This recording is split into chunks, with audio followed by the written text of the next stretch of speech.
ஜீ தமிழ்ல டெலிகாஸ்ட் ஆகிக்கிட்டு வரக்கூடிய சந்தியா ராகம் சீரியலோட அப்கமிங் எபிசோடோட பிடிஎஸ் வீடியோ தான் இது.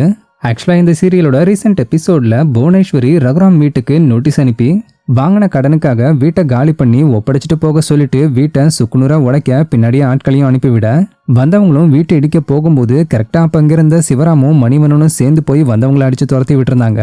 இதுல கடுப்பான அந்த ஆட்கள் புவனேஸ்வரிக்கே கால் பண்ணி நடந்ததை சொல்ல அதை கேட்டு டென்ஷனான புவனேஸ்வரி இதோ வரேன்னு சொல்லிட்டு கிளம்பி வாசல்ல கால் எடுத்து வைக்கும்போது ஒரு ட்விஸ்ட் என்னன்னு பார்த்தா புவனேஸ்வரியே தான் இப்ப இருக்கிற வீட்டை ரத்னவேலுன்ற ஒரு பெரியவர்கிட்ட இருந்துதான் ஏமாத்தி வாங்கியிருக்காங்க.